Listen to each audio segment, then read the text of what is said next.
हिंदी व्याकरण। सवाल ये है कि व्याकरण क्यों पढ़ेंगे सर, हिंदी तो पढ़ते हैं, व्याकरण क्यों पढ़ेंगे?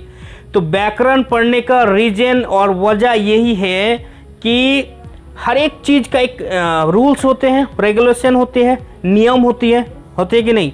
अगर हम मोबाइल भी चलाते हैं तो उसका भी एक रूल्स है कि इसको पानी में मत डालो, तेज धूप गर्मी के टाइम पे इसको बाहर मत निकालो। बहुत सारे ऐसे रूल्स होते हैं जो हम फॉलो नहीं करते, जो करना चाहिए लेकिन फॉलो नहीं करते, फिर भी चल जाते हैं। कोई भी साइकिल ले लो, बाइक्स ले लो, कोई भी ऐसे एलिमेंट्स ले लो जिसका जो रूल्स रहते हैं उसको फॉलो नहीं करते, फिर भी चल जाता है।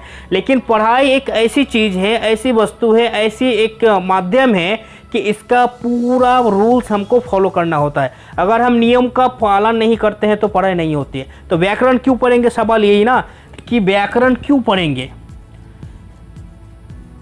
व्याकरण क्यों पढ़ेंगे, व्याकरण क्यों पढ़ेंगे, ज़रूरत क्या है?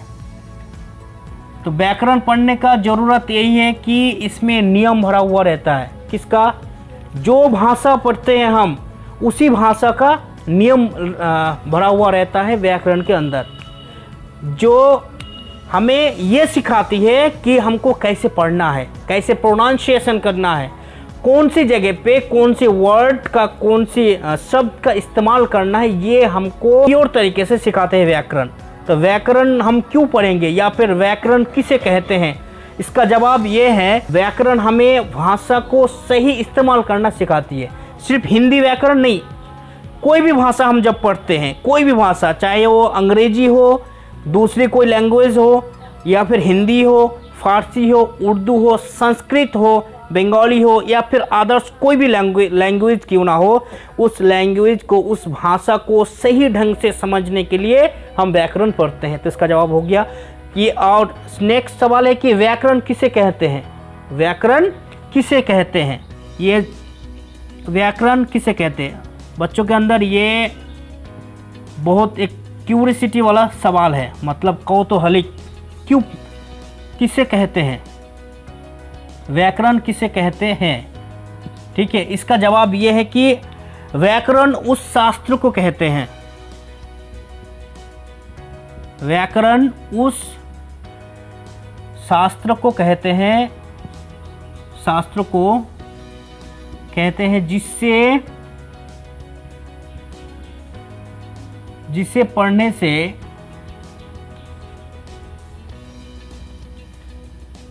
जिसको पढ़ने से भाषा को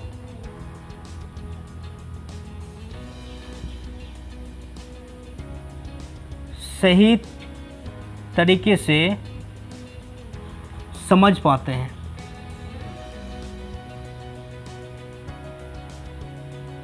समझ पाते हैं।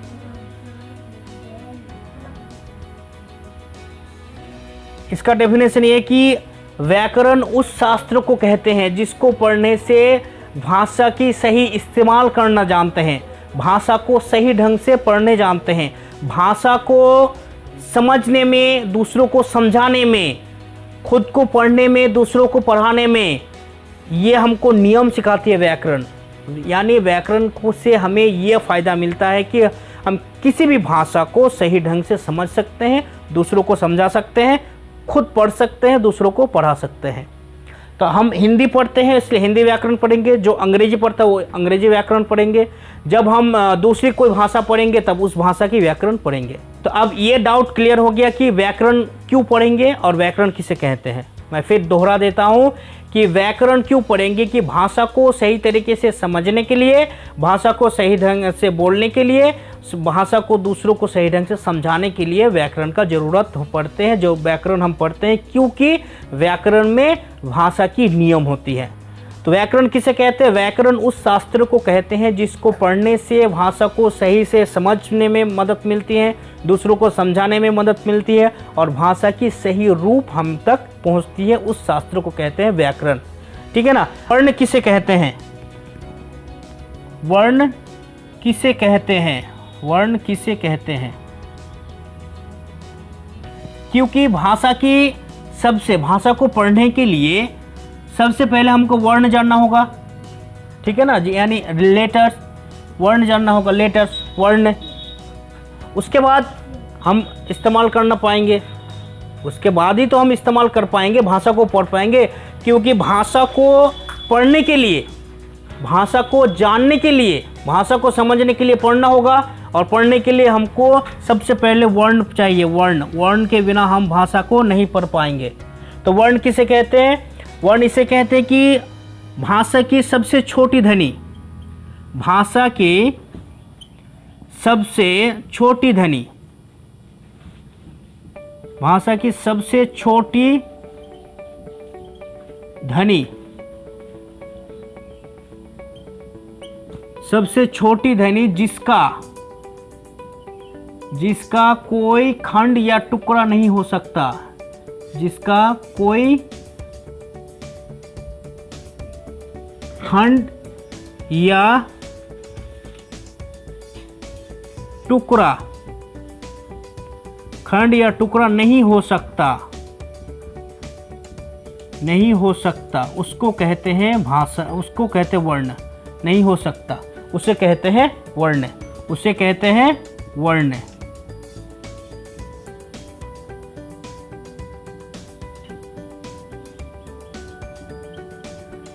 भाषा को पढ़ते हैं जब जो छोटे छोटे अंश हमको मिलते हैं, चिन्ह निशानी मिलते हैं भाषा की लिखने के टाइम पे, या लिखा हुआ भाषा की जो चिन्ह होते हैं जिसका कोई खंड नहीं हो सकता, उसको कहते हैं वर्ण। ठीक है। और समग्र जितने भी टोटल्स वर्ण है इसको कहते हैं वर्णमाला। क्या कहते हैं इसको? वर्णमाला। वर्णमाला का दो भाग होते हैं, वर्णमाला। ठीक है। इस वर्णमाला के दो भाग होते हैं। कितने भाग? दो भाग। एक होता है स्वर वर्ण, एक होता है व्यंजन वर्ण। ठीक है। यानी इसको इंग्लिश में अगर बोलेंगे तो ये वॉयल, ठीक है, और इसको अगर बोलेंगे इंग्लिश में तो ये हो गया कॉन्सोनेंट। ठीक है, क्लियर? कोई डाउट नहीं? स्वर वर्ण किसे कहते हैं? जो सब अक्षर, जो सब वर्ण, जो सब लेटर बिना किसी की मदद से खुद ब खुद उच्चारण होते हैं, प्रोनाउंसिएशन होते हैं, प्रोनाउंस होते हैं, उसको कहते हैं स्वर वर्ण। जैसे हो गया अ, हो गया आ, हो गया छोटा ई, बड़ा ई, छोटा ऊ, बड़ा ऊ, री, री, ए, ऐ, ओ, आओ। ये हो गया स्वर वर्ण। क्या हो गया? ये स्वर वर्ण। यानी इसका किसी से कोई लेना देना नहीं, ये खुद ब खुद उच्चारण हो सकते हैं। इसका डेफिनेशन ये होगा, जो सब वर्ण बिना किसी की मदद से उच्चारण होते हैं उसको कहते हैं स्वर वर्ण। व्यंजन वर्ण किसे कहते हैं? जो सब वर्ण, जो सब वर्ण स्वरवर्ण की मदद से, जो सब वर्ण स्वरवर्ण की मदद से उच्चारण होते हैं उससे कहते हैं व्यंजन वर्ण। जैसे हो गया क, ख, ग, घ, अंग, च, छ, ज, ठीक है ना, झ। ये हो गया व्यंजन वर्ण। ठीक है। जो स्वरवर्ण की मदद से उच्चारण होते हैं उसे कहते हैं व्यंजन वर्ण, और जो वर्ण खुद उच्चारण होते हैं उसे कहते हैं स्वर वर्ण। क्लियर हो गया? सब किसे कहते हैं? सब किसे कहते हैं? सब किसे कहते हैं? शब्द किसे कहते हैं? ये हो गया क्वेश्चन। शब्द किसे कहते हैं? वर्ण किसे कहते हैं? हम जाने कि भाषा की सबसे छोटी ध्वनि जिसका कोई खंड, जिसका कोई टुकड़ा नहीं हो सकता, उसे कहते हैं वर्ण। इसके बाद शब्द किसे कहते हैं? शब्द कहते हैं कि एक से अधिक, एक से अधिक, एक से अधिक वर्ण, एक से अधिक वर्ण आपस में बैठ के, एक से अधिक वर्ण मिलके जब एक भाव ले, एक से अधिक वर्ण मिलके जब एक अर्थ प्रकट करते हैं, जब एक अर्थ प्रकट करते हैं उसे शब्द कहते हैं, उसे शब्द कहते हैं। जैसे कब कब, ठीक है, तल तल, कलम कलम, ठीक है। डेफिनेशन क्या में हुआ कि एक से अधिक वर्ण मिलके जब एक अर्थ प्रकट करते हैं तब उसे शब्द कहते हैं। एक से अधिक, जैसे यहाँ पे कब कब, एक वर्ण है या दो, तो एक से अधिक हुआ ना। जैसे यहाँ पे कलम लिखे, कलम कलम, कितने वर्ण है? 3, तो एक से अधिक हुआ ना। तो एक से अधिक वर्ण आपस में बैठ के अगर अर्थ स्पष्ट नहीं करता है तो फिर वो शब्द नहीं होगा। लेकिन यहाँ पे अर्थ स्पष्ट होता है कि कलम कलम, अर्थ होता है कि लिखने वाला एक वस्तु, एक चीज जो पढ़ाई लिखाई में इस्तेमाल होती है, अर्थ आता है ना। अगर हम कोई भी वर्ण आपस में बैठा देंगे, जैसे क ख ल ब, ये तो बहुत सारे एक से अधिक वर्ण आपस में बैठा दिए, लेकिन इसका कोई अर्थ होता है? नहीं होता है, तो ये शब्द नहीं होगा। जब एक से अधिक वर्ण आपस में बैठ के एक अर्थ स्पष्ट करेगा तब उसको कहेंगे शब्द। क्लियर? ठीक है।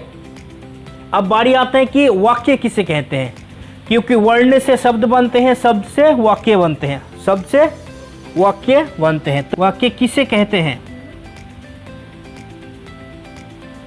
कहते हैं। इसमें भी उदाहरण दीजिए, ठीक है।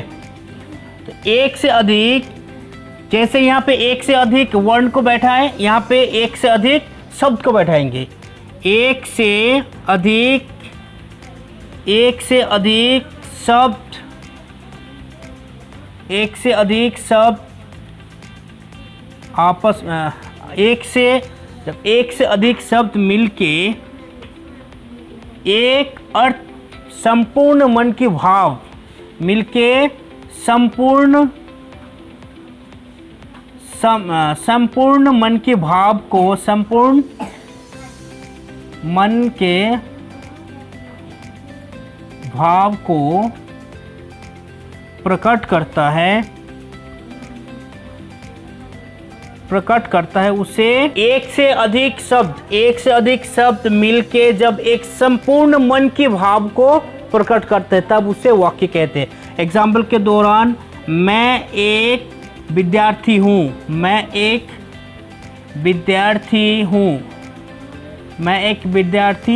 ठीक है। यहाँ पे बहुत सारे शब्द आपस में बैठा, मैं एक शब्द हो गया, विद्यार्थी एक शब्द हो गया, ठीक है। तो बहुत सारे शब्द आपस में मिलके एक संपूर्ण मन के भाव को प्रकट किया, तो इसको कहते हैं वाक्य, यानी सेंटेंस, ठीक है। तो आज के लिए बस इतना ही।